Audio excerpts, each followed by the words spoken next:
En Cádiz se ha creado una mesa de transición energética local en la que están invitadas a participar todas las organizaciones y personas de la ciudad.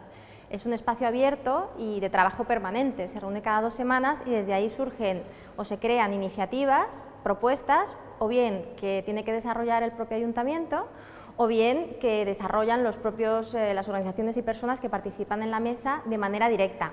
Esa es una vía. Luego, desde ese, digamos, sería como un grupo motor de que pasen cosas de energía en Cádiz, también se impulsa o se piensa la manera en que puedan participar o implicar otros agentes sociales. Entonces se crean eventos concretos, con objetivos concretos, en los que pues ya los sectores, por ejemplo, colegios profesionales o asociaciones de vecinos, ya tienen un papel en el que se sienten también a gusto realizando actividades. Pero esto está en construcción, entonces la mesa de participación de transición energética hoy es una cosa, pero decide su propio camino, entonces igual dentro de 2 años te hablamos de otro mecanismo distinto, ¿no?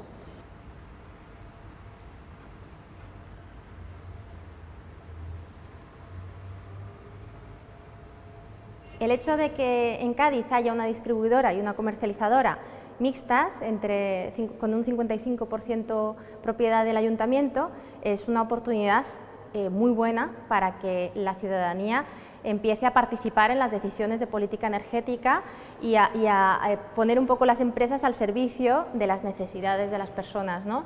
Y en este sentido, esa parte pública, aunque tiene una representatividad de todos los partidos y en función del clima político que haya en la ciudad y de los consensos que haya, podrá hacer unas cosas u otras, pero ya el hecho de tener esa parte pública mayoritaria genera oportunidad.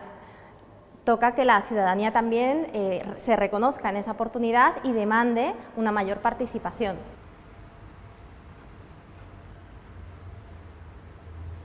Bueno, este es un tema que cómo introducir la mirada ecofeminista en el tema de la energía y en particular en procesos de remunicipalización, para mí es un tema prioritario del que se habla poco dentro de los movimientos por la democratización de la energía y deberíamos hablar más y reflexionar más en común.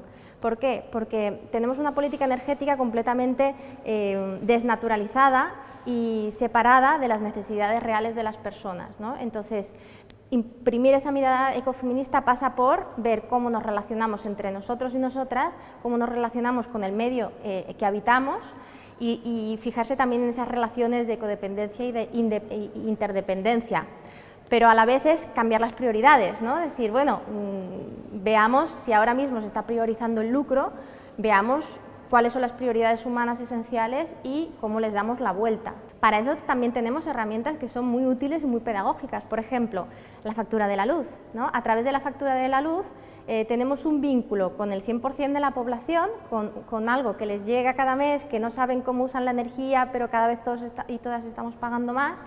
Entonces, a través de la factura de la luz podemos introducir otro tipo de discursos y de miradas hacia la energía. Todo el mundo tiene factura, ¿no? Pero estamos pagando cosas que no sabemos, podemos optimizarla, entenderla, pensar sobre el uso que hacemos de la energía y al mismo tiempo, si priorizamos esa pedagogía energética, ese poner las necesidades por delante, estaremos llegando a cambiar el papel de consumidor pasivo por un papel de agente, ¿no? De que la gente sea agente de ese cambio de modelo energético que queremos.